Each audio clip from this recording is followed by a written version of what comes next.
A freezing morning in Soho, 1963. Sharp-dressed teenagers emerge from all-night coffee bars, their Italian suits immaculate despite the dawn hour. Lambretta scooters line the cobblestone streets like metallic insects, chrome gleaming under flickering street lamps. This wasn't just fashion, this was a revolution happening in plain sight, a working-class movement that rewrote British youth culture forever. The mods didn't just exist in the 1960s, they defined it with every carefully chosen button and meticulously polished mirror. The heart of mod culture pulsed strongest after midnight in Soho's basement clubs. Places like the Flamingo Club and the Scene became sacred temples where teenagers danced until sunrise, fueled by Purple Heart's amphetamine tablets that kept them moving through work shifts the next day. These weren't rebellious dropouts, they were shop assistants, office clerks, and factory workers who transformed into something extraordinary after dark. The coffee bars like Bar Italia served as neutral ground, where rival groups mixed over frothy cappuccinos and jukeboxes played American soul imports that couldn't be heard anywhere else in Britain. The atmosphere inside these venues was electric and claustrophobic, bodies packed together in spaces designed for half as many people, cigarette smoke creating a permanent fog that hung at ceiling level. The DJ booth was a shrine, and the DJ himself, often Guy Stevens or Count Suckle, was a high priest introducing British kids to Motown, Stax, and obscure rhythm and blues tracks. You couldn't fake your knowledge here. Real mods could name the B-side of any single, knew which Detroit studio pressed which record, and would travel across London just to hear a rare import before anyone else. Everything started with the suit. Not just any suit, but specifically tailored Italian or Italian-inspired designs that spoke of sophistication worlds away from their working-class origins. John Stevens boutiques on Carnaby Street became pilgrimage sites, where mods spent entire weekly wages on a single jacket with narrow lapels, high buttons, and vents at the back. The fit was everything trousers needed to hit exactly at the ankle. Jackets had to sit perfectly on the shoulders, and even a millimeter off would send a mod back to the tailor. The details mattered more than most people could comprehend. Tonic suits that changed color in different lighting, mohair blends that felt like liquid, shirts from specific Italian makers like Ben Sherman with precisely the right collar roll. Mods worked mundane day jobs, filing papers, stocking shelves, answering telephones, but their clothing elevated them beyond their circumstances. A perfectly dressed mod commanded respect on the street, in the club, and even from the rockers who despised everything they represented. This wasn't vanity, it was armor, identity, and aspiration stitched together with thread. The Lambretta and Vespa scooters became mobile statements of identity, covered in more mirrors than a carnival funhouse.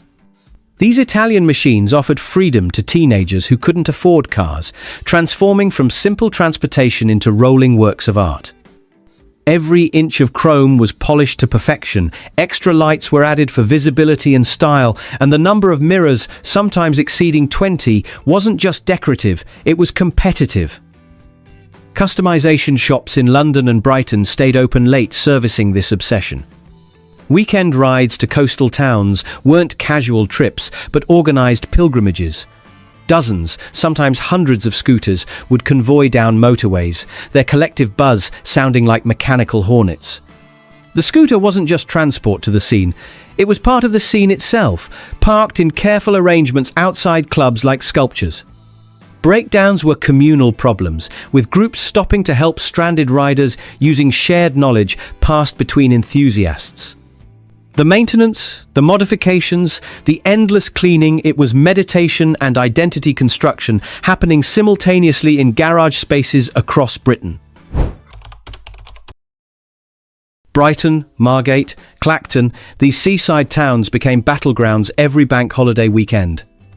The media called it mindless violence, but the clashes between mods and rockers were ritualized confrontations between completely incompatible worldviews. Mods arrived on scooters dressed impeccably, rockers roared in on motorcycles wearing leather and grease. The beaches became theatres where these groups performed their mutual disdain, throwing deck chairs, fighting in shallow surf, and racing along promenades. The 1964 Whitsun weekend in Brighton became legendary, plastered across every newspaper in Britain. Magistrates handed down harsh sentences, calling these teenagers sawdust Caesars and predicting the collapse of civilized society. But the violence was mostly theatrical, more posturing than genuine brutality, though the property damage and public disruption were real enough. Local businesses loved and hated the invasions simultaneously. Profits soared while repairs mounted. The conflicts represented something deeper than teenage aggression. They were class tensions, generational gaps, and competing visions of what British youth should become, all exploding on pebbled beaches. Soul and rhythm and blues formed the spiritual foundation of mod culture. Imported directly from American record labels most British citizens had never heard of. Tracks by Booker T and the MGs, Jimmy James, and the Marvelettes weren't just songs, they were currency, identity markers, and secret passwords rolled into one. Mods dismissed the Beatles and Rolling Stones as too mainstream, too easy, too commercial for their refined tastes. The obscurity was the point. Knowing a song nobody else had heard yet gave you status, made you an authority, elevated you above casual listeners. British bands eventually caught on, creating their own version of the sound. The Who became the ultimate mod band, capturing the aggression, style, and frustration in songs like My Generation. The Small Faces, singing about All or Nothing and Tin Soldier, understood the working-class mod experience intimately because they lived it. Ready, Steady, Go, the Friday night television program, broadcast this musical revolution into living rooms across the nation. Its motto, "The weekend starts here," becoming a mod mantra. Record shops became intelligence centers, where the knowledgeable staff could make or break a mod's reputation by recommending the right import or dismissing someone's inferior taste. Purple Hearts, French Blues, Black Bombers, the Amphetamine tablets had many names, but their function remained constant, keeping mods awake through nights of dancing and days of work. This wasn't recreational drug use in the modern sense. It was fuel for a lifestyle that demanded superhuman energy. A typical mod might work an 8-hour shift, change into immaculate clothing, dance all night at a club, pop pills to stay alert, then show up at work again without sleep. The chemical assistance wasn't celebrated or hidden. It was simply understood as part of the equation. The consequences crept in slowly. Relationships with straight society deteriorated as parents noticed their teenagers never sleeping, becoming irritable, losing weight despite eating constantly. Workplace performance suffered, though many mods somehow maintained their jobs through sheer determination and pharmaceutical assistance. Arrests for possession increased as police began understanding what these tablets represented. Some mods crashed hard, spiraling into heavier drugs or mental health crises. Others moderated, using pills only on weekends. The amphetamine use reflected the central mod paradox, trying to escape working-class limitations while trapped by economic realities that demanded exhausting labor just to afford the escapism. Before it became a tourist trap, Carnaby Street was ground zero for a fashion revolution that spread globally from one small London neighbourhood. John Stephen opened shop after shop, eventually owning more than a dozen boutiques selling clothes that department stores wouldn't stock. The designs rejected post-war austerity and traditional British conservatism, offering instead continental flair that made teenagers look like Mediterranean playboys rather than factory workers. Colours became bolder, cuts became slimmer, and the entire concept of menswear shifted. Female mods had their own aesthetic Mary Quant's miniskirts, dramatic eye makeup, geometric haircuts by Vidal Sassoon that fell perfectly into place. The fashion wasn't about following trends, it was about creating them, being 6 months ahead of everyone else, spotting what would be next before it became obvious. Shopping became a competitive sport, with mods traveling to specific boutiques for specific items, building relationships with shop assistants who would call when new stock arrived. The clothing industry noticed, copying what these working-class kids created and selling it back to the mainstream at premium prices, which only pushed real mods to find the next thing, the more obscure thing, the authentic thing. Mod culture emerged from the most unexpected source: ambitious working-class teenagers who refused to accept their prescribed limitations.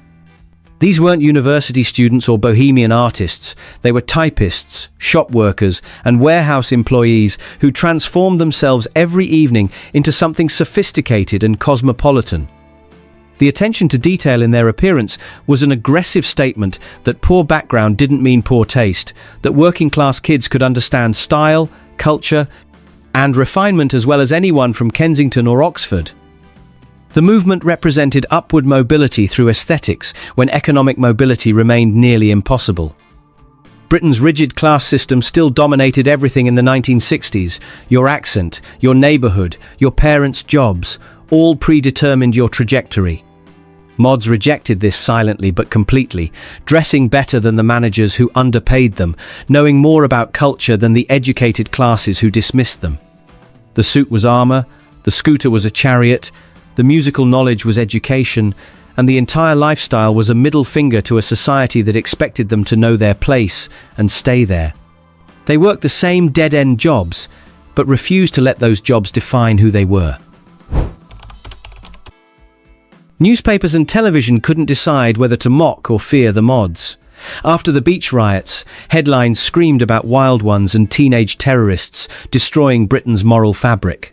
Politicians gave speeches condemning youth culture, magistrates imposed harsh sentences for minor infractions, and sociologists churned out studies trying to explain what had gone wrong with British teenagers. The establishment's reaction revealed their complete failure to understand what was happening. This wasn't mindless rebellion or moral decay, but working-class kids creating something meaningful in a world that offered them nothing. The media coverage amplified everything.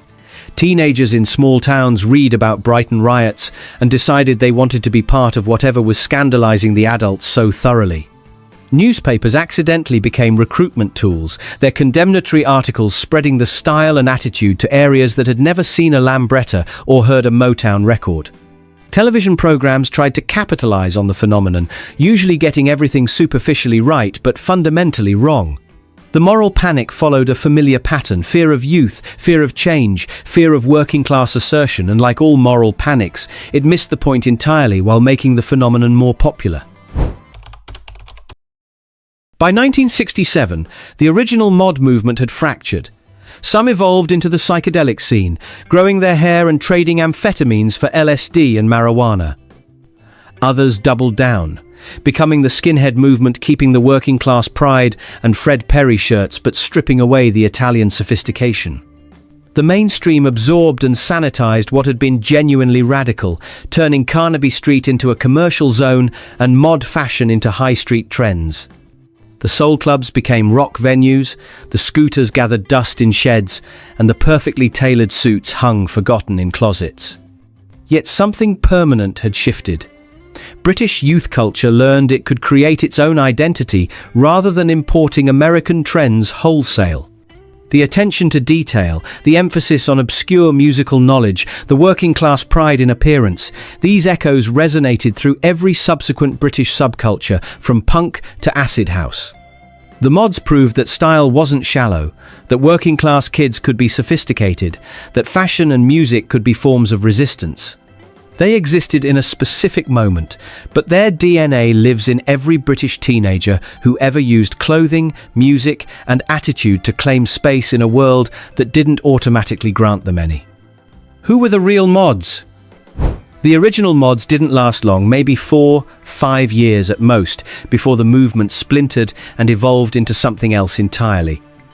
But in that brief window, they created something remarkable, a working-class youth culture that was sophisticated rather than rough, aspirational rather than resigned, stylish rather than utilitarian. They worked terrible jobs to buy beautiful clothes, took drugs to dance all night, fought battles over aesthetic principles, and built communities around obscure music. The mods weren't perfect, the amphetamine abuse was destructive, the violence was real, and the obsessive consumerism had its costs. But they were authentic, creating their own culture rather than consuming what was offered, and proving that working-class teenagers could define elegance on their own terms. The scooters are mostly in museums now, the suits are vintage collector's items, and the clubs have all closed. But that spirit working all week to transcend your circumstances on the weekend, finding identity in details, demanding respect through style that never really disappeared from British streets.